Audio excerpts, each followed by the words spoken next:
আমরা আমরা আলোচনা করেছি পবিত্রতা নিয়ে, তাহারাত নিয়ে। কি নিয়ে? তাহারাত, পবিত্রতা। পবিত্রতার প্রথম পর্বে আমরা আলোচনা করেছি কি বলেন তো, ইস্তেনজা, বিভিন্ন নিয়ম কানুন, কিভাবে আল্লাহ রাসূল ইস্তেনজা করতেন, করা উচিত, সেটা নিয়ে আলোচনা করেছি। এরপরের জন্য আলোচনা করেছি নাজাসাত নিয়ে, অর্থাৎ নামাজ পড়তে হলে শরীর পাক হওয়া লাগে, কাপড় পাক হওয়া লাগে, আর নামাজের জায়গা পাক হওয়া লাগে। এগুলো থেকে আমরা কিভাবে এই তিনটা জিনিস থেকে আমরা পবিত্রতা অর্জন করব সে সম্পর্কে মোটামুটি ভাবে একটা ধারণা দিয়েছি। মনে আছে সকলে? যদি এগুলো মনে রাখে তাহলে পবিত্রতা অর্জন করা আমাদের জন্য কি হবে? সহজ হবে। এইগুলা আমল করতেছেন, ইস্তেনজা ওইভাবে জানতো। আর যেভাবে পাক সাফের ব্যাপারে বলেছি, নাপাক থেকে কিভাবে পবিত্রতা অর্জন করতে হবে, সবকিছু, কাপড়, আমার শরীর, আমার স্থান, ফলক নাপাক হইলে ঠিক ওই পদ্ধতিতে আমরা কি করব? পবিত্রতা অর্জন করব। বলেছিলাম যে নাপাক, প্রকৃত নাপাক যেটা আছে এটাকে নাজাসাতে হাকিকিয়া বলা হয় আরবিতে, অর্থাৎ যেগুলো দেখা যায়, বাস্তবিক যেটা নাপাক, পেশাব, পায়খানা, বীর্য, রক্ত, এগুলা একবার বাস্তবে নাপাক। এটা এক ধরনের নাপাক। এইগুলা থেকে কিভাবে পবিত্রতা অর্জন করব এটা নিয়ে মোটামুটি আলোচনা শেষ হয়েছে। আজকে আরেক ধরনের নাপাক আছে, এটাকে বলা হয় নাজাসাতে হুকমিয়া। একটু মন লাগিয়ে দিলের কান দিয়ে শুনবেন আমলের নিয়তে, ঠিক আছে ইনশাআল্লাহ। নাজাসাতে হুকমিয়া এর অর্থ হলো বিধানগত নাপাক, অর্থাৎ বাস্তবে নাপাক না, কিন্তু শরীয়ত বলছে নাপাক, বাস নাপাক। এটাকে বলা হয় নাজাসাতে হুকমিয়া। বলেন কি বললাম? নাজাসাতে হুকমিয়া, হুকমি নাপাক। কি নাপাক? হুকমি নাপাক, বিধানগত নাপাক। শরীয়ত বলছে নাপাক, তাই নাপাক, কিন্তু বাস্তবে কোনো নাপাক না। যেমন ধরেন আপনার শরীর থেকে বায়ু বের হয়েছে, বায়ু বের হওয়ার কারণে আপনার শরীরের কোনো নাপাক আছে? বলেন, আপনার শরীরে কোথায় নাপাক লেগে আছে? আমার শরীরে, আমার কাপড়ে কোথায় নাপাক নাই, কিন্তু শরীয়ত বলছে তোমার শরীর নাপাক হয়ে গেছে। তোমার শরীর কি হয়ে গেছে? নাপাক। এটা বিধানগত নাপাক। বাস্তবে নাপাক বলতে কিছু নাই, কিন্তু শরীয়ত বলছে এইগুলা হইলে তোমার শরীর কি হয়ে যাবে? নাপাক হয়ে যাবে, নাপাক ধরতে হবে। এটাকে বলা হয় নাজাসাতে হুকমিয়া, বিধানগত নাপাক। শরীয়ত এটাকে নাপাকি হিসাবে ধরেছে, মানতে হবে। কথাটা বুঝছেন? এটা দুই ধরনের। কয় ধরনের? একটা ছোট আর একটা বড়। হাদেসে আসগর, হাদেসে আকবার, দুই ধরনের। একটা ছোট নাপাকি আর একটা বড় নাপাকি। আমার কথা বুঝেন? ক্লিয়ার বুঝতেছেন তো? শরীয়ত যেটাকে নাপাকি বলছে বাস্তবে নাপাক না, ওইটা কয় ধরনের? একটা ছোট নাপাকি আর একটা বড় নাপাকি। আচ্ছা, ছোট নাপাকি কি?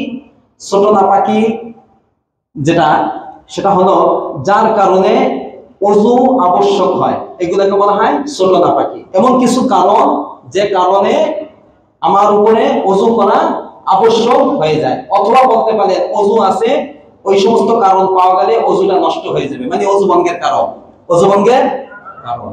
তাহলে ছোট নাপাকি কি? মানে এমন কিছু বিষয় শরীয়ত নির্ধারণ করেছে যে বিষয়গুলো যদি আমার থেকে পাওয়া যায় তাহলে আমার উপরে ওযু করা কি হবে? আবশ্যক হবে। এটাকে বলা হয় ছোট নাপাকি। বুঝতেছেন? এমন কিছু নাপাক বা বিষয়, যে বিষয়গুলো যদি আমার থেকে পাওয়া যায় তাহলে আমার উপরে কি আবশ্যক হবে? ওযু করা আবশ্যক হবে। এরকম বিষয় মোটামুটি অনেক আছে, কিন্তু মৌলিকভাবে 7টা। কয়টা? আপনার কোশ্চেন ওযু ভঙ্গের কারণ কয়টা? 7টা। এই 7টাই, কিন্তু আরো বের করলে অনেক কিছু বের করা যায়। অনেক জায়গায় 12টা লাগছে, মোটামুটি ভাবে কয়টা? 7টা। মনে রাখবেন তো? আচ্ছা, একটু বিস্তারিত বলবো। আপনারা তো জানেন, সংক্ষেপে জানেন, আজকে একটু বিস্তারিতভাবে আলোচনা করার চেষ্টা করব। 1 নম্বর, যে সমস্ত কারণে ওযু করতে হয়, যে সমস্ত কারণে ওযু করতে হয় বা ওযু থাকলে ওযু নষ্ট হয়ে যায়, এর মধ্যে 1 নম্বর কারণ হলো প্রস্রাব পায়খানার রাস্তা দিয়ে কোনো কিছু বের হওয়া। এটা সহজ, আপনারা বোঝেন। পায়খানার রাস্তা দিয়ে পায়খানা বের হয়ে যাবে, প্রস্রাবের রাস্তা দিয়ে প্রস্রাব বের হবে, পুরুষ হোক মহিলা হোক সকলের জন্য। ঠিক না বেঠিক? হ্যাঁ, এগুলোর কারণে কি করতে হয়? ওযু করতে হয়। এগুলো বের হয়ে দেখি শরীর নাপাক হয়েছে, আপনি এটা বের হওয়ার পরে স্থানটা পরিষ্কার করলেন, তাহলে পরিষ্কার হয়ে গেছে না আপনার শরীর? কিন্তু শরীর পাক না নাপাক? নাপাক। শরীয়ত বলছে যে এখন তুমি এই অবস্থায়, নাপাক বলতে এই অবস্থায় তুমি নামাজ পড়তে পারবা না, কোরআন শরীফ ধরতে পারবা না, তাহলে বোঝা গেল শরীরটা নাপাক। এটা বিধানগত নাপাক। এটা প্রস্রাব পায়খানার রাস্তা দিয়ে কোনো কিছু বের হওয়া, পায়খানা বের হওয়া, প্রস্রাব বের হওয়া। আচ্ছা, হাদিস আছে, বিস্তারিত বলতে গেলে অনেক সময় লাগবে, এজন্য বিস্তারিত আলোচনা প্রত্যেকটা দলিল দিয়ে বলা যাবে না। দলিল আছে সূরা মাইদা 6 নম্বর আয়াত, সূরা নিসা 43 নম্বর আয়াত, আও জা আহাদুম মিনকুম মিনাল গায়িত, এই এক নম্বর দলিল। আব্দুল্লাহ ইবনে আব্বাস রাদিয়াল্লাহু তাআলা আনহুমা তিনি বলেন, আল বুদু মিম্মা খারাজা ওয়া লাইসা মিম্মা দাখালা, শরীর থেকে যা বের হবে এইটার কারণে ওযু করতে হবে। শরীরে কিছু ঢুকাইলে ওযু করতে হয়, তাহলে শরীর থেকে বের হয়, প্রস্রাব বের হয়, পায়খানা বের হইলে কি করতে হবে? ওযু করতে হবে। এখানে বোঝার বিষয় হলো, প্রস্রাব পায়খানা বের হইলো, অল্প বের হোক বেশি বের হোক, কি হয়ে যাবে? শরীর নাপাক হয়ে যাবে। আচ্ছা, এখানে একটা জরুরি মাসালা হলো, পায়খানার রাস্তা দিয়ে পুরুষ হোক মহিলা হোক যদি কোনো কীট বের হয়, পোকা বের হয়, তাহলে কি ওযু করতে হবে? ওযু নষ্ট হবে? বলেন জি। এটা অনেকে জানেন না। যদি কোনো ওই যে কৃমি আছে না, অথবা অন্য কোনো পোকা যদি পায়খানার রাস্তা, প্রস্রাবের রাস্তা দিয়ে বের হইলে সমস্যা নাই, পায়খানার রাস্তা দিয়ে যদি বের হয় তাহলে কি করতে হবে? ওযু করতে হবে, ওযু নষ্ট হয়ে যাবে। এই একটা মাসালা যেটা আগে জানতেন না, গুরুত্বপূর্ণ মাসালা। আর এরকম অনেক মাসালা বলবো। এক নম্বর কারণ। দুই নম্বর কারণ হলো, শরীরের কোন স্থান থেকে যদি রক্ত বের হয়ে যায়, আপনারা অনেকে জানেন, জানার কারণে অবজ্ঞা করেন না, অনেক গুরুত্বপূর্ণ আছে যেগুলো জানেন না, এগুলো সবগুলো মন দিয়ে শুনতে হবে। রক্ত বের হয়, পুজ বের হয়, বা আঠালো জাতীয় পানি আছে না, এই জাতীয় যদি কোনো জিনিস শরীর থেকে বের হয়ে গড়িয়ে পড়ে, স্থান থেকে যদি বের হয়ে স্থানই থেকে যায়, স্থানে থেকে যায়, তাহলে কোনো সমস্যা হবে না। কিন্তু স্থান থেকে যদি গড়িয়ে পড়ে, অনেকে ফুসকা ওঠে, ফোড়া হয়, সেটা ফাটিয়ে দিলেন, উপরে চামড়াটা উঠিয়ে ফেললেন, এরপরে ওই পুষ অথবা রক্তটা যদি স্থানে বহাল থাকে তাহলে সমস্যা নেই। একটু গড়িয়ে পড়লে কি হয়ে যাবে? ওযু করতে হবে, ওযু নষ্ট হয়ে যাবে। কথা বুঝছেন? একটু গড়িয়ে পড়লে কি হয়ে যাবে? এখানে একটা জরুরি মাসালা, সেটা হলো, অনেকে কি করে, একটু বের হয়েছে মুছে ফেলে, আছে না, টিস্যু দিয়ে মুছে ফেললো, আবার বের হয়েছে আবার মুছে ফেললো, আবার বের হয়েছে আবার মুছে ফেললো। এখন অনেকে কি করে জানে এই মাসালা, গড়িয়ে পড়লে কি হবে? ওযু নষ্ট হয়ে যাবে, এই জন্য মুছে বারবার মুছে ফেলে, গড়িয়ে পড়তে দেয় না। আপনারা বলেন, এখন ফতোয়া দেন, যদি এইরকম কারো হয় এই পরিস্থিতি, তার কি ওযু নষ্ট হবে? ফতোয়া দেন জি। আপনি যদি না মুছতেন তাহলে অবশ্যই গড়িয়ে পড়তো, আপনার মোছার কারণে গড়ায় পড়তে পারতেছে না। সবগুলো মিলাইয়া যদি এইরকম হয় যে এটা যদি এখানে থাকতো তাহলে গড়িয়ে পড়তো, তাহলে আপনার ওযু কি হয়ে যাবে? নষ্ট হয়ে যাবে। এ সম্পর্কে অনেক দলিল আছে, রক্ত বের হয়ে যদি হয়। যেমন আব্দুল্লাহ ইবনে ওমর রাদিয়াল্লাহু তাআলা আনহুমা তিনি বলেন, তিনি ইদা কানা ইদা রাআফা, নামাজ অবস্থায় যদি নাক দিয়ে রক্ত পড়তো, তাহলে ইনসারাফা, তিনি নামাজ ছেড়ে চলে যেতেন, এরপরে ফাতাওয়াদ্দা, ওযু করে আসতেন। এরকম অনেক দলিল আছে, বিস্তারিত বলা যাবে না। তাহলে রক্ত, পুষ, তারপরে এই জাতীয় পানি, আঠালো জাতীয় পানি যদি শরীর থেকে পড়ে, গড়িয়ে পড়ে, তাহলে ওযু কি হয়ে যাবে? নষ্ট হয়ে যাবে। এখানে জরুরি একটা মাসালা, সেটা হলো, আমরা অনেক সময় রক্ত পরীক্ষা করি না, টেস্ট করি না? আচ্ছা, তার ইনজেকশন বা সুইচ ভিতরে ঢুকাইয়া এরপরে রক্ত এক সিরিজ বের করে আনে, কিন্তু রক্ত তো গড়াই পড়ে না, আবার সেখানে আটকে দেয় তাড়াতাড়ি। এখন কি বলেন তো, মাসালা বদলা দেয়, কি হবে বলেন? ওযু ভঙ্গ হবে না হবে না? ওযু করতে হবে জি না, বলেন না? ওযু ভিতর থেকে যা বের হবে ওইটার পরিমাণ যদি গড়াইয়া পড়ে এই পরিমাণ হয়, তাহলে ওযু শেষ। তাহলে যে পরিমাণ আনে এই পরিমাণ যদি এমনি স্বাভাবিক বের হয়তো গড়িয়ে পড়তো না। আচ্ছা, এখানে একটা গুরুত্বপূর্ণ মাছি, মশা, এইগুলো তো আমাদের শরীর থেকে অনেক সময় রক্ত খায়, খায় না? এইগুলো যদি আপনাদের শরীর থেকে, অনেক ভুল ধারণা আছে আমাদের ভিতরে। অনেকে বলে যে মশায় যদি রক্ত খায়, পেট ভরে রক্ত খাইছে, মাছিতে রক্ত খাইছে, তাহলে তার ওযু নষ্ট হয়ে যাবে। এই কারণে ওযু নষ্ট হবে না, কারণ তার শরীরে যে পরিমাণ রক্ত সে নিতে পারে এটা গড়িয়ে পড়ার মতো হয়। আচ্ছা, এখানে আর একটা বিষয়, আমাদের ওই যে গ্রাম অঞ্চলে যোগ আছে, যোগ চেনেন? যোগ আছে, আরেকটা কি বলে আমরা চীনা, এটা অনেকে আমরা জানি না, যেটা ঘাসের উপরে থাকে, আরেকটা থাকে পানিতে, দুইটা দুই নাম, আমাদের গ্রামে যেটা আমরা বলি ওইটা আর কি। এইগুলো যদি রক্ত খায়, বলেন ওজন নষ্ট হয়ে যাবে। এইগুলার পেটের ভিতরে কম থাকে না বেশি থাকে? বেশি থাকে। তাহলে জরুরি মাসালা এগুলো বললাম আর কি, ঠিক আছে? এটা আপনাদের জানা ছিল না, এই কারণে। হ্যাঁ, এখানে মাসালা, আপনি যদি রক্ত ভিতরে দেন, শরীরে রক্ত দেওয়ার প্রয়োজন হয়েছে, হ্যাঁ, ঢোকানোর পরে সুইচ বের করার পরে সেখান থেকে গড়াইয়া পড়ে নাই, আবার বন্ধ হয়ে গেছে, কিন্তু শরীরের ভিতরে আপনি অনেক রক্ত দিয়েছেন, এক ব্যাগ রক্ত দিয়েছেন, ওযু নষ্ট হবে? ওযু করতে হবে না। ভিতরে দিলে সমস্যা নাই, বের হয়ে গেলেই কি সমস্যা। আল্লাহ বুঝার তৌফিক দান করুন। ঠিক আছে। 3 নম্বর মাসালা হলো মুখ ভরে বমি করা। সামান্য বমি, অল্প বমি করলে কোনো সমস্যা হবে না, ওযু করতে হবে না, ওযু নষ্ট হবে না। তবে যদি সেটা মুখ ভরে বোঝেন, অর্থাৎ এই পরিমাণ মুখের ভিতরে আসছে যে মুখ আটকে রাখা যায় না। বমি অনেক সময় মুখের ভিতরে দিয়ে আটকে রাখতে চায় না, যে এই পরিমাণ আসছে মুখ ফুলে গেছে, আটকে রাখা অসম্ভব হয়ে পড়ছে, এটা মুখ ভরে গেছে এই পরিমাণ বমি, এটা যদি বের হয় তাহলে কি হয়ে যাবে? ওযু ভেঙে যাবে। অল্প যদি বমি হয় তাহলে কোনো সমস্যা হবে না। হ্যাঁ, দেখা গেল এখন একটু হয়েছে, আবার একটু পরে আর একটু হয়েছে, আবার হয়েছে, এরকম বারবার হয়, এরকম হয় না? এই বারবার বমি যদি এক কারণে হয়, ভিতরে কারণ কয়টা? যে একই কারণে আগে যে বমি হয়েছে সেটাও যে কারণে এখন যেটা বমি হচ্ছে ওইটাও একই কারণে, একটু পরপর যদি একই কারণে বমি হয় তাহলে এটাকে একত্রিত করার পরে অনুমান করবেন যে এটা কি মুখ ভরে বমি হওয়ার সমপরিমাণ হয় কিনা। যদি মনে করেন হয় তাহলে ওযু নষ্ট হয়ে যাবে। এ সম্পর্কে আম্মা জান আয়েশা সিদ্দিকা রাদিয়াল্লাহু তাআলা আনহা থেকে আল্লাহ রাসূলের বিখ্যাত হাদিস আছে। আচ্ছা, তারপরে চলেন 4 নম্বর, থুতুর সঙ্গে রক্তের পরিমাণ সমান হওয়া বা বেশি হওয়া। অনেক সময় আমরা বিরাস করি, অথবা বিরাস না ধরেন মিসওয়াক করি, নামাজে আসতে ওযু করে একটু মিসওয়াক করলাম, অথবা এমনি দাঁত থেকে বা ভিতরে রক্ত বের হয়ে গেছে ওযু থাকা অবস্থায়। আচ্ছা, এখন দেখবেন যে রক্তের পরিমাণ বেশি না থুতুর পরিমাণ বেশি, অনুমান করবেন বের করে, হাত দিয়ে বের করলে বোঝা যায়। যদি দেখেন যে না রক্তের চেয়ে আমার থুতুর পরিমাণ বেশি, রক্ত অল্প, তাহলে কোনো সমস্যা হবে না। আর যদি রক্ত আর থুতু বরাবর হয় তাহলে ওযু নষ্ট হবে। আর যদি রক্তের পরিমাণ থুতুর চেয়ে বেশি হয় তাহলেও কি হয়ে যাবে? দাঁত থেকে অনেক সময় রক্ত বের হইতে পারে না, যে কোনো কারণে যদি মুখের ভিতরে এটা হয় তাহলে আপনার ওযু দুই অবস্থায়, থুতু আর রক্ত বরাবর অথবা রক্তের পরিমাণ থুতুর চেয়ে বেশি, এই দুই অবস্থায় কি হবে? ওযু নষ্ট হয়ে যাবে, ওযু করতে হবে। এই সম্পর্কে হাদিস আছে, মুহাম্মদ ইবনে সিরিন রাহিমাহুল্লাহু তাআলা থেকে বর্ণনা আছে। 5, চিত বা কাত হয়ে হেলান দিয়ে ঘুমিয়ে পড়া। খুবই গুরুত্বপূর্ণ। আমার দিকে তাকান। ঘুমাইলে ওযু নষ্ট হয়ে যায়। ঘুমানোর কিছু পদ্ধতি আছে। 1 নম্বরে আপনি শুয়ে পড়ছেন, চিত হোক, ওপর হোক, অথবা কাত হয়ে, অথবা হেলান দিয়ে ঘুমিয়ে পড়ছে। মোট কথা অনেকে চেয়ারে নামাজ পড়ে, পিছনে হেলান দেওয়ার ব্যবস্থা থাকে, বসে বসে বয়ান শুনতেছে আর হেলান দিয়ে ঘুমিয়ে পড়ছে, গভীর ঘুম। এই সর্ব অবস্থায় যদি ঘুমিয়ে পড়ে যে কয়টা বললাম তাহলে তা ওযু কি হয়ে যাবে? নষ্ট হয়ে যাবে। কারণ কি শোনেন, ঘুম মূলত ওযু ভঙ্গের কারণ না। ঘুমাইলে মূলত ওযু ভঙ্গ হয় না। ঘুমাইলে কি হয়, কোন ব্যক্তি যখন ঘুমায় তখন তার শরীরের যে জোড়াগুলো আছে এই জোড়াগুলো ঢিল হয়ে যায়।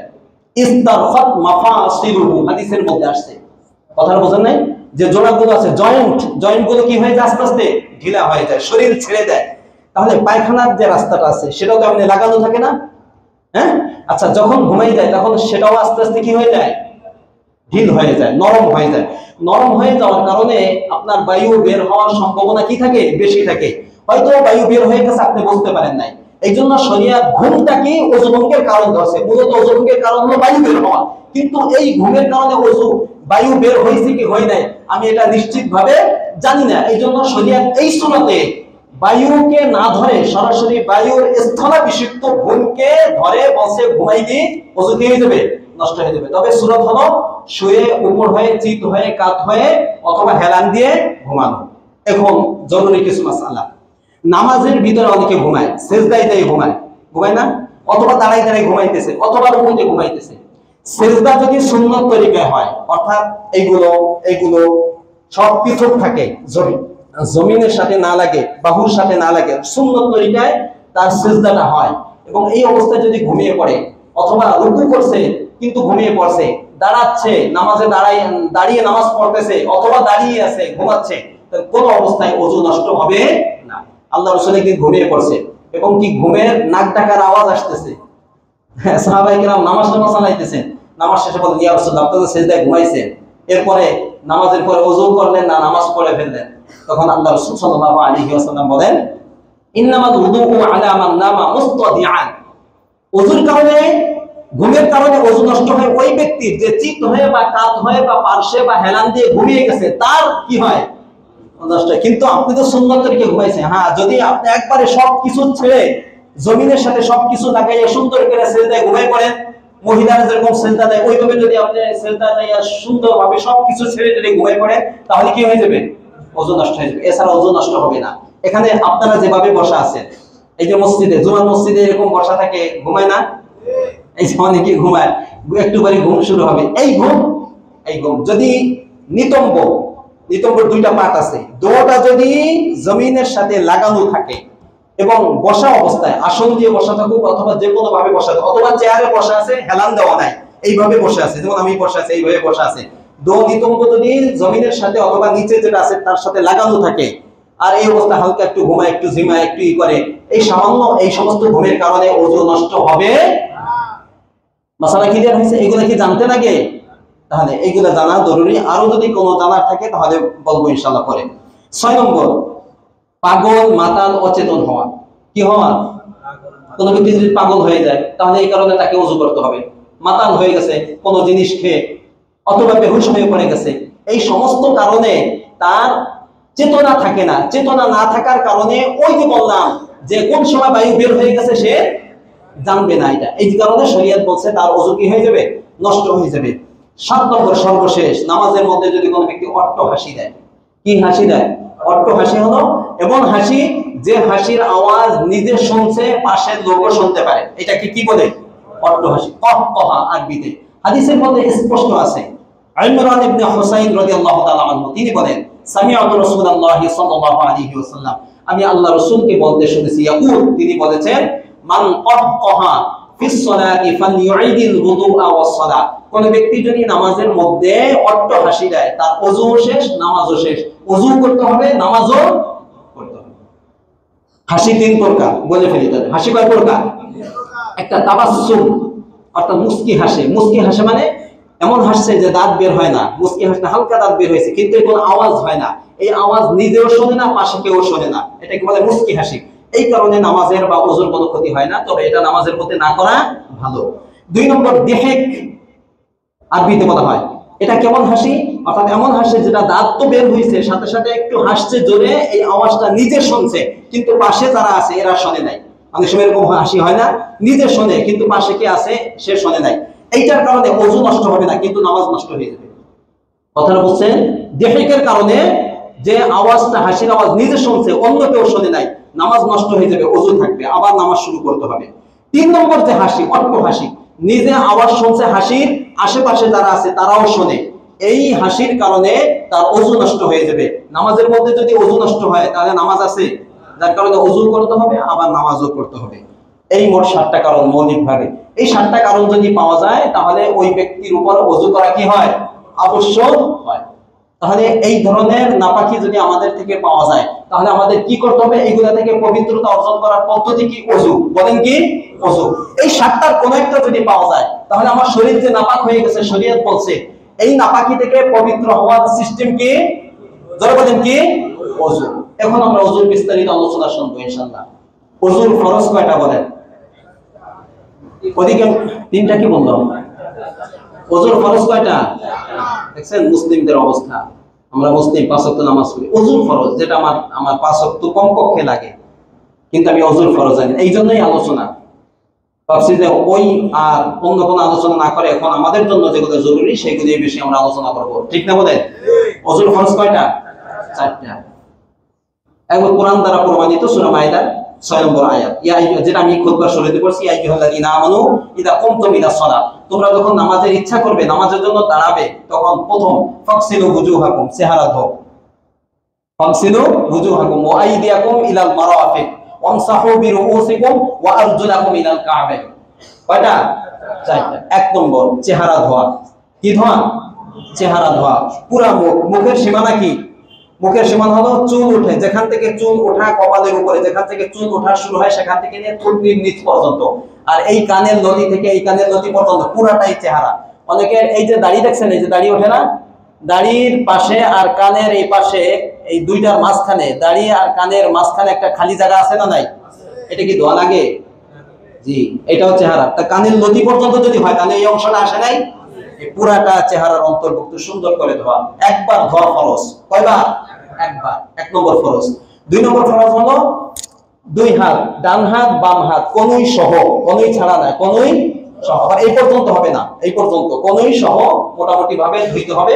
এরপরে বাম হাত কনুই সহ ধোবে একবার ফরজ, 2 নম্বর ফরজ। 3 নম্বর হলো পুরা মাথা, এখান থেকে নিয়ে মাথা যতটুকু, এই 4 ভাগের 1 ভাগ পরিমাণ মাসিহ করাটা ফরজ। মাথার 4 ভাগের 1 ভাগ মাসিহ করা কি ফরজ। ফরজটাকে বলতেছি, এরপরে অন্যটা। 4 নম্বর হলো 2 পায়ে, আগে ডান পা এরপর বাম পা। ডান পা 2 পায়ের টাকনু আছে না নাই? এটা গিরে আছে, টাকনু সহ, টাকনু ছাড়া না, টাকনু পুরাটা সহ, ডান পা বাম পা উভয় পায়ের টাকনু সহ ভালোভাবে একবার ধৌত করা কি ফরজ। একবার ধৌত করলেন হুজুর, একবার ধৌত করলে যদি সব জায়গা না ভিজে তাহলে কি ফরজ আদায় হবে? আপনি যদি ভালোভাবে একবার ধৌত করেন তাহলে সব জায়গা ধোয়া হয়ে যাবে। এখানে মোটামুটি ভাবে 4টা ফরজ। এখন আসেন আমরা ওযুর সুন্নত, আমি লিখে আনছি প্রায় 18টা সুন্নত। কয়টা? 18টা। এগুলা ভিন্নভাবে বলতে গেলে আমি বাকি আলোচনা করতে সময় পাবো না। এইজন্য আমরা কিভাবে ওযু করব, আল্লাহ রাসূল কিভাবে ওযু করছেন দেখেন। সাহাবায়ে কেরাম আল্লাহ রাসূলের ইন্তেকালের পরে, কারণ আল্লাহ রাসূল কিভাবে ওযু করতেন, কিভাবে নামাজ পড়তেন কারা দেখছেন? যারা বলেন কারা দেখছেন? পরবর্তীতে যারা আসছে তাদেরকে কে শিখাবে? তারা তো সাহাবা আল্লাহ রাসূলকে দেখেন নাই, তারা কাকে দেখছেন? সাহাবায়ে। তো তারা কি করতেন? ওযু করতেন। আপনি আবু দাউদ খুলবেন, বাংলা পড়েন দেখবেন, ওসমান গনি রাদিয়াল্লাহু তাআলা ওযু করতেন, প্র্যাকটিক্যাল দেখাইতেন, ওযু করতেন সাহাবাদের মানে মানুষের উপস্থিতিতে ওযু করে এরপরে বলতেন, এই যে আমাকে যেরকম ওযু করতে দেখছো, হা কাজা ওযু রাসূলুল্লাহি সাল্লাল্লাহু আলাইহি ওয়াসাল্লাম, ঠিক এইভাবে আল্লাহ রাসূল ওযু করতেন। সুবহানাল্লাহ বলেন। আমরা কোন জায়গা থেকে পাইছি? আমাদের উস্তাদও আমাদেরকে এইভাবে শিখিয়েছে। হাদিসের কিতাবে আল্লাহ রাসূলের ওযুর এই বিবরণ বিস্তারিতভাবে উল্লেখ আছে। আমরা ওইগুলো দেখে দেখে সহিহে আপনাদের কাছে জানাবো। এইজন্য কিভাবে সুন্নত তরিকায় ওযুটা কি হবে, একসাথে ওযুর ফরজ, সুন্নত, মুস্তাহাব, এখানে 3টা জিনিস আছে। ওযুর ফরজ কয়টা বললাম? ওযুতে মুস্তাহাব আছে একটা, সেটা হলো গর্দান মাসিহ করা। কি মাসিহ করা? গর্দান, ঘাড়, ঘাড় মাসিহ করা, গর্দান মাসিহ করা। এটাকে অনেকে বলছে সুন্নত, অনেকে বলছে মুস্তাহাব। আর বাকি ওযুর ভিতরে যত যা আছে সব সুন্নতে মুআক্কাদা। 4টা ফরজ ব্যতীত বাকি যা আছে সব কি সুন্নাত। এখন একসাথে আলোচনা করব ধারাবাহিকভাবে আমরা কিভাবে ওযু করব। মনে রাখ, আমার দিকে তাকান। 1 নম্বর, যখন আপনি ওযু করবেন প্রথমে নিয়ত করবেন, আমি আমার যে শরীর নাপাক হয়েছে এটা দূর করার জন্য এবং ইবাদত বন্দেগী করার জন্য আমি ওযু করতেছি, সেটা মনে থাকলেই হবে। আরবিতেও বলা লাগবে না, বাংলাতেও বলা লাগবে না। নিয়ত হলে অন্তরের বিষয়। কিসের বিষয়? এটা আপনার অন্তরে আছে, আপনি কেন ওযু করতেছেন। হাদিস আছে ইন্নামাল আমালু বিন্নিয়াত, ইন্নামাল আমালু বিন্নিয়াত, অর্থাৎ আমল করে যদি নেকি অর্জন করতে চান তাহলে কি করতে হবে? নিয়ত করতে হবে। নিয়ত করা সুন্নাত। আপনি নিয়ত না করলে আপনার ওযু হয়ে যাবে, কিন্তু নিয়ত করলে যে একটা নেকি পাবেন, যে সওয়াব হবে, এই সওয়াব থেকে আপনি কি হবে? বঞ্চিত হবে। এই যে নিয়ত করব তো ইনশাআল্লাহ, মনে মনে এটা প্রথমেই কাজ। 2 নম্বরের কাজ হলো এখন আপনি ওযু শুরু করবেন, প্রস্তুতি নিচ্ছেন নাকি? এখন আপনাকে কি করতে হবে? যদি আপনি কোন পাত্রে ওযু করেন, একটা পাত্রে পানি আছে, সে পাত্রে পানি আছে, ওইটা হাত ঢুকে ঢুকে আপনি ওযু করবেন, তাহলে আপনি কি করবেন? আগে এই পাত্র থেকে পানি ঢেলে আগে 2টা হাত ধৌত করে নেবেন। কি করবেন? ভালো করে ধুয়ে নেবেন। ধুয়ে নিয়ে এরপরে যেহেতু হাত ধোয়া হয়ে গেছে, এখন আপনি কি করেন? হাত ভিতরে ঢুকে ঢুকে বাকি অঙ্গ ধুইতে পারেন, কোনো সমস্যা হবে না।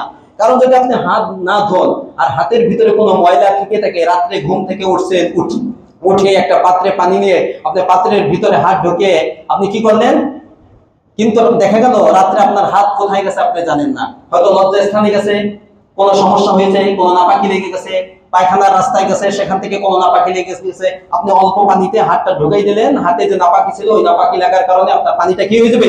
নাপাক হয়ে যাবে। এখন আপনি নাপাক পানি দিয়ে ওযু করলে ওযু হবে? এই জন্য আগে হাতটা বাহিরে ধুয়ে এরপর সেখান থেকে পানি নিয়ে নিয়ে বাকি অঙ্গ ধোন, কোনো সমস্যা নাই।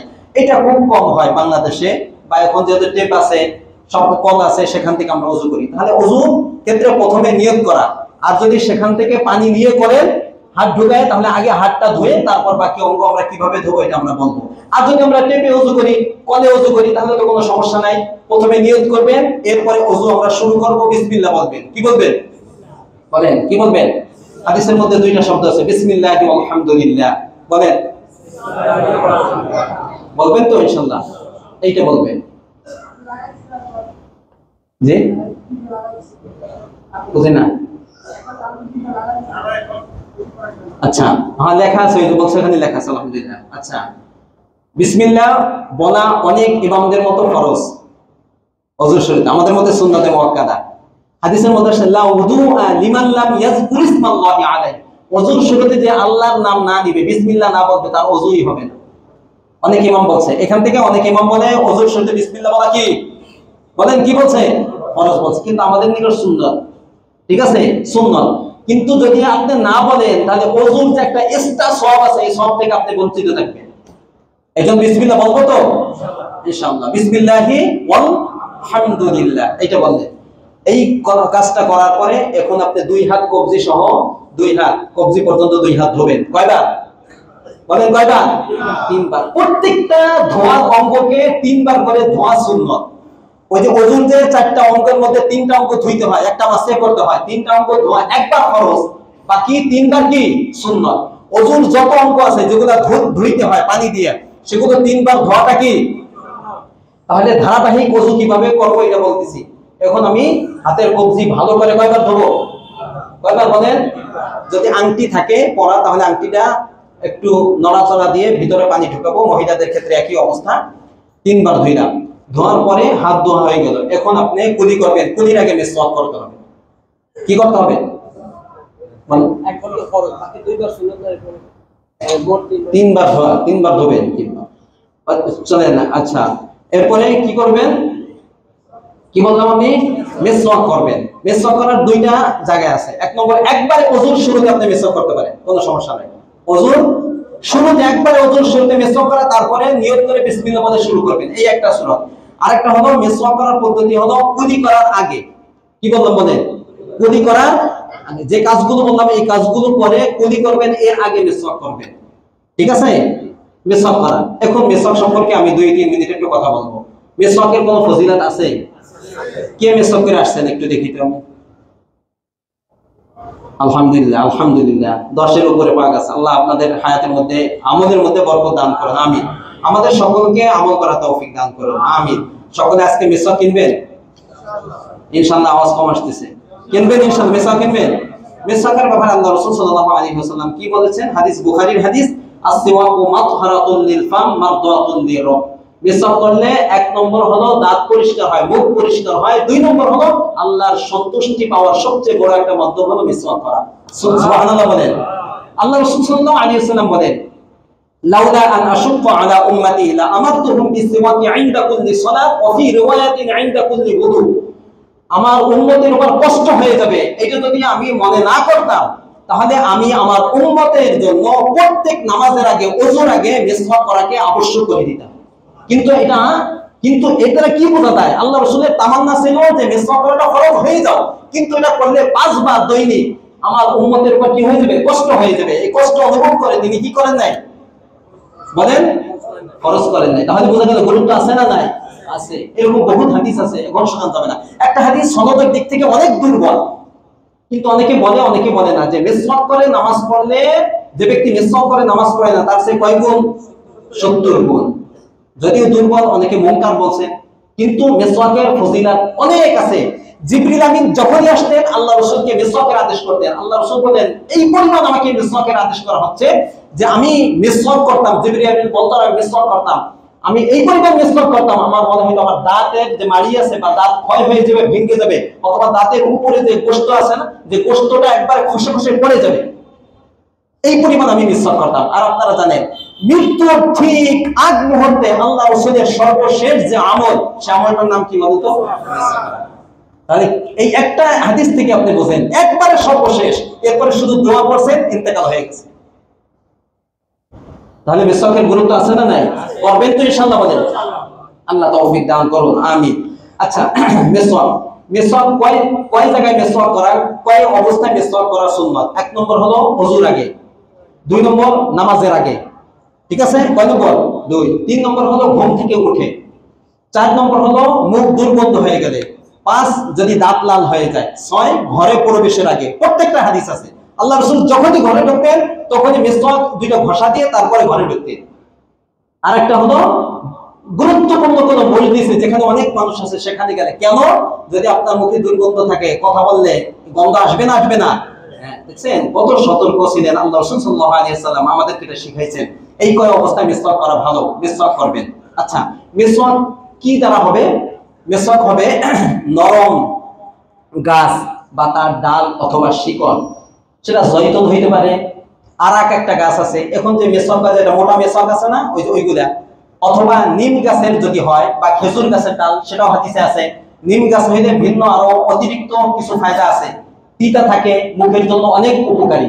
এই জন্য এই জাতীয় গাছ দ্বারা, নরম গাছ, শক্ত কোনো গাছ না, ডাল নরম, এই জাতীয় ডাল দিয়ে অথবা শিকড় দিয়ে মেসওয়াক বানাবেন। 1 বিঘত লম্বা হবে। কতটুকু?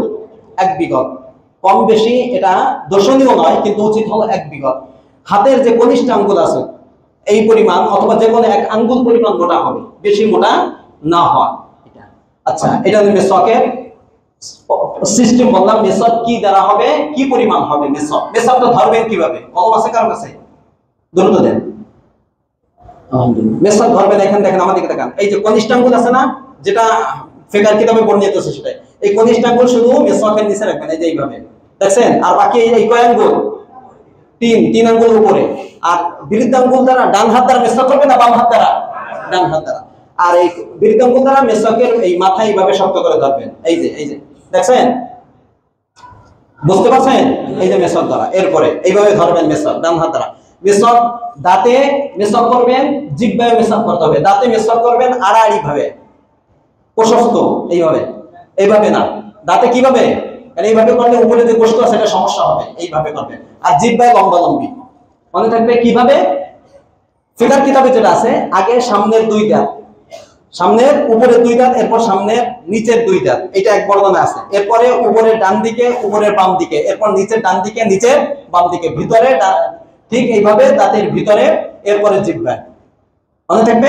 অথবা কেউ বলছে উপরে আগের উপরের ডান দিকে, এরপরে নিচের ডান দিকে, এরপর উপরের বাম দিকে, ডান দিকে, এরপরে নিচের না, ডান আগে, ডান আগে, উপরের ডান দিকে, নিচেরও কি ডান দিকে, এরপর উপরের বাম দিকে, নিচের বাম দিকে। এটা কোনো জরুরি বিষয় না, কথা বলছে এইভাবে, বা আপনার যেভাবে সুবিধা হয়।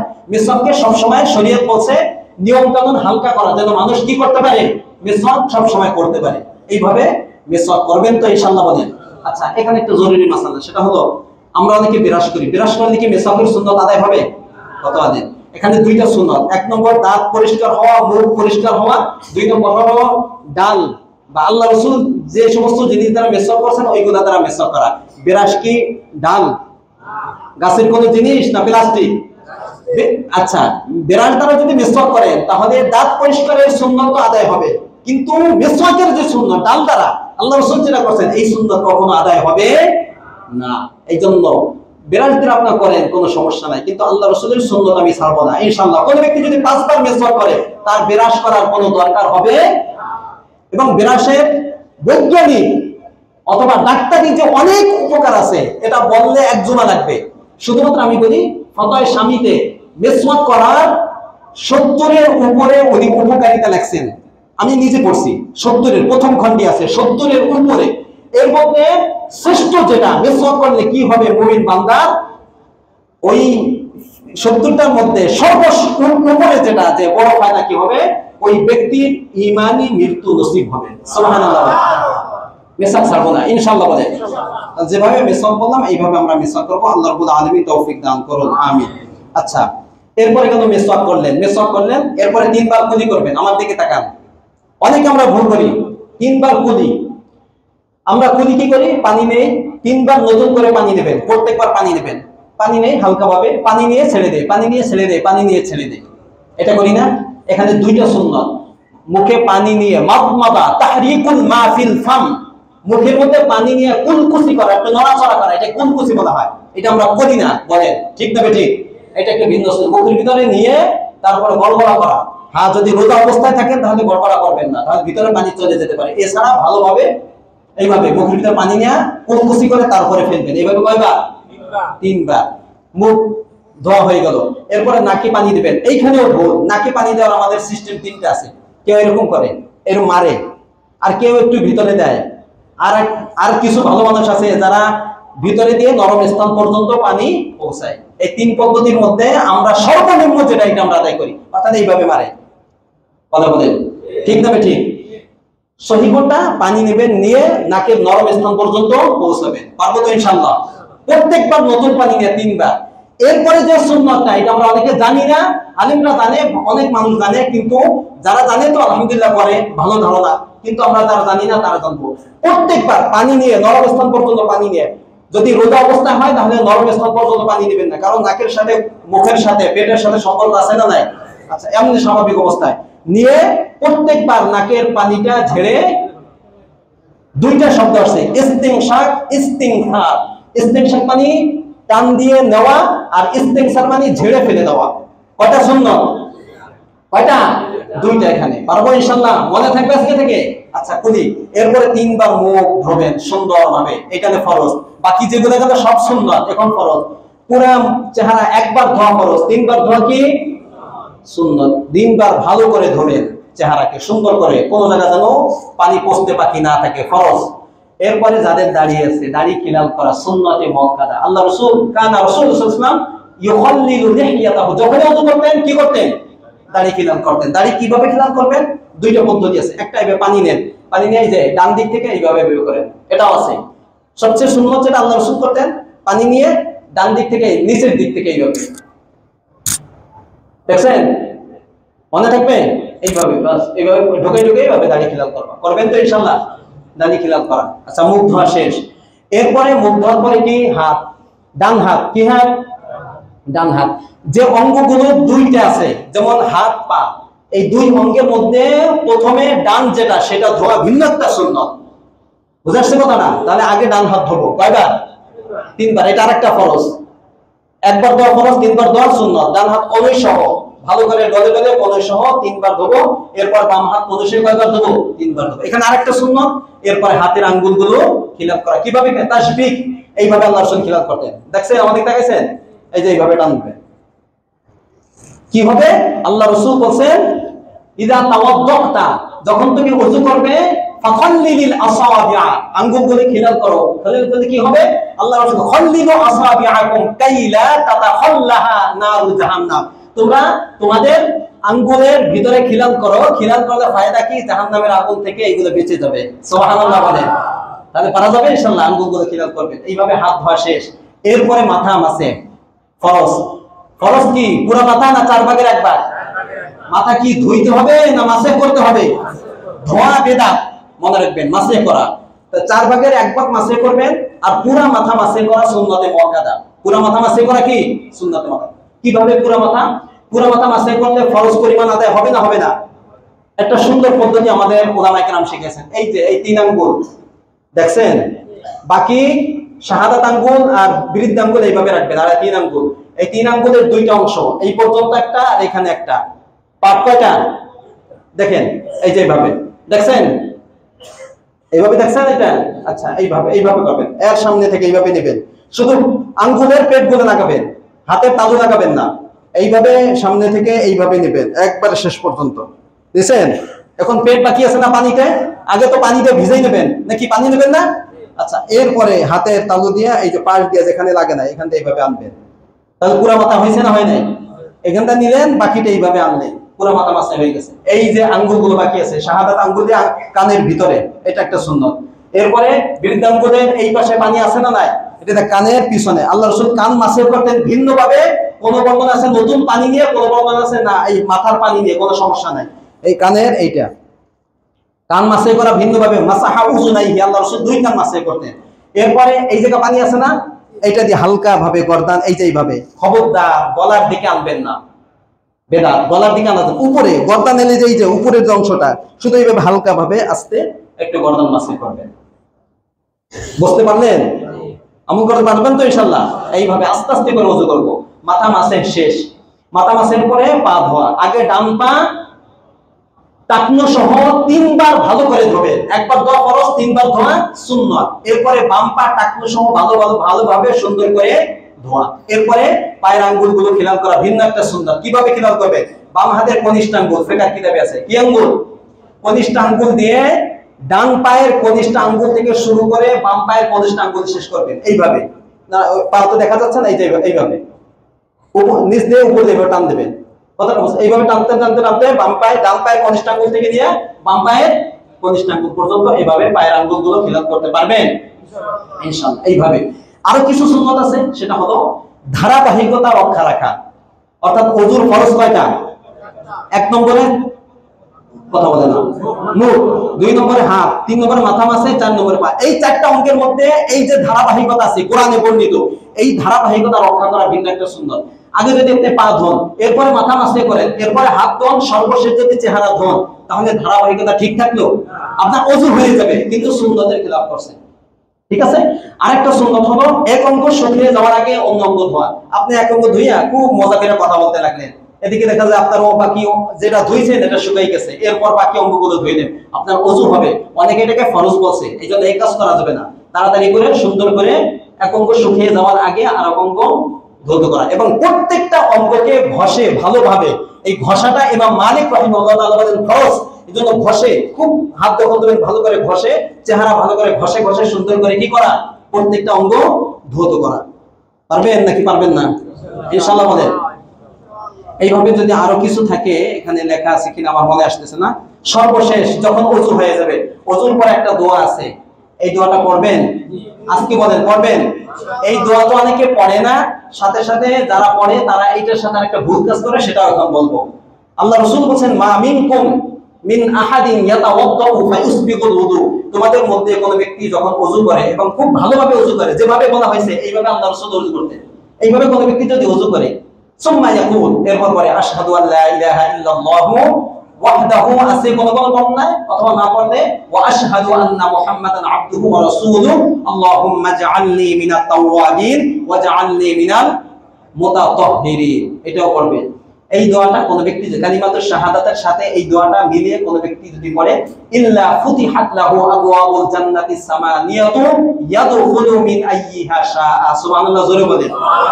সাথে সাথে তার জন্য জান্নাতের দরজা 8টা, 8টাই খুলে দেওয়া হবে, তার যে দরজা দিয়ে ইচ্ছা সে সেই দরজা দিয়ে প্রবেশ করতে পারবে। পারবেন? এর সাথে যদি একটা বিদআত ঢোকান, ওই যে এইভাবে পড়ে না, পড়ে না, কোন দিকে তাকায়, কোন দিকে? আসমান দিকে দেখে। এটা কি? এটা কোন জায়গায় পাইছেন? আমি পাই নাই কোথাও। যদি পান আমার আইনা দেখা। আমি অনেক ঘাটাঘাটি করছি, আলেমদের থেকে শুনছি, আমি নিজে করছি, নাই। এই বিদআতটা কেউ করবেন, এটা নাই। এই সমস্ত কোনো নিয়ম নাই। বাস ওযু শেষ, নিয়ম অনুযায়ী কালিমাতুশ শাহাদাত আল্লাহুম্মা জাআলনি মিনাত তাওয়াবিন ওয়া জাআলনি মিনাল মুতাতাহহিরিন, পারবেন? এরপরে সর্বশেষ যেটা খুবই গুরুত্বপূর্ণ, 2 রাকাত তাহিয়াতুল ওযু নামাজ পড়া। মসজিদে ঢোকেন, সেটা তো দখলুল মসজিদ একটা আসছে ভিন্ন, কিন্তু ওযু করার পরে, ওযুর পরে একটা দোয়া, সেটা আপনি বাসায় থাকেন, দোকানে থাকেন, যেখানে থাকেন না কেন, এই দোয়াটা, এই 2 রাকাত নামাজ, কয় রাকাত নামাজ? 2 রাকাত নামাজ কোন ব্যক্তি যদি পড়ে, আল্লাহর রাসূল 2টা বর্ণনা আছে। 1 নম্বর, গফিরা লাহু মা তাকাদ্দামা মিন যামবি ওয়া ফি রিওয়ায়াতিন ইল্লা ওয়াজাবাত লাহুল জান্নাহ, তার অতীতের সমস্ত গুনাহ maaf করে তাকে জান্নাতের ফয়সালা করে দেওয়া হয়। সুবহানাল্লাহ। সর্বশেষ মেরাজে আল্লাহর রাসূল যখন জান্নাতে ভ্রমণ করতেছিলেন, হাঁটতেছেন, সামনে কার আওয়াজ শুনতেছেন, পরিচিত কারো পায়ের আওয়াজ, চিনে ফেললেন, এই আওয়াজ তো অন্য কোনো সাহাবী না, কার? আলহামদুলিল্লাহ, সবাই জানে, বিলাল রাদিয়াল্লাহু তাআলা আনহু। জিজ্ঞাসা করলেন মেরাজ থেকে আসার পরে, বিলাল, ইসলাম গ্রহণ করার পরে হাদিস লেখা আসছিলাম, কি আমলটা তুমি সবচেয়ে বেশি কোন আমলটা করো যে আমলের কারণে তোমার এই মর্যাদা? কি বলি, ইয়া রাসূলুল্লাহ, আমার তো এমন কোনো গুরুত্বপূর্ণ বা ভালো কোনো আমলের কথা মনে পড়তেছে না যে আমলের কারণে আমার এত মর্যাদা, যে আপনার সামনে আমার হাঁটার আওয়াজ আপনি পেয়েছেন জান্নাতে। তবে একটা আমল আমি করি, আমি ইসলাম গ্রহণ করার পরে যখনই আমি ওযু করি, তখন সাথে সাথে কয় রাকাত নামাজ পড়ি। আল্লাহ রাসূল বলেন, হ্যাঁ, এই আমলের কারণেই তোমার জন্য আল্লাহ এই বিশেষ মর্যাদার ব্যবস্থা করে রেখেছেন। সুবহানাল্লাহ। পারবেন? দেখছেন, ইনশাআল্লাহ আওয়াজ আসে না? পারবেন তো ইনশাআল্লাহ? আল্লাহ আমল করার তৌফিক দান করুন। সময় শেষ, আমি 15-এর উপরে যাব না, এটা 2-1 মিনিট লাগতে পারে, কিন্তু আজকে ওযুর বর্ণনা শেষ হইল না। ওযুর কিছু মাকরু আছে না? ওযুর মধ্যে কিছু ভুল আছে না? আরো আছে।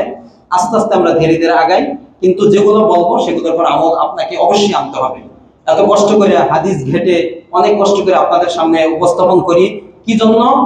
আমাদের তো ধরেন জানা আছে, লেখাপড়া করছি, আপনারা যেন আমাদের মতো না, আল্লাহ রাসূল যেভাবে ওযু করছেন, যেভাবে আমল করছেন, এইভাবে করতে পারেন। ইনশাআল্লাহ আমল করবেন তো? ইনশাআল্লাহ বলেন। পরিবারকে শিখাবেন তো? ইনশাআল্লাহ। তাহলে ওযু ভঙ্গের বা যে সমস্ত কারণে ওযু নষ্ট হয়, কয়টা? 7টা। কয়টা? এরপর ওযুর ফরজ কয়টা? 4টা। এরপরে ওযুর যে সুন্নত তরিকা যেভাবে দেখাইলাম এইভাবে আজকে থেকে ওযু করবেন ইনশাআল্লাহ।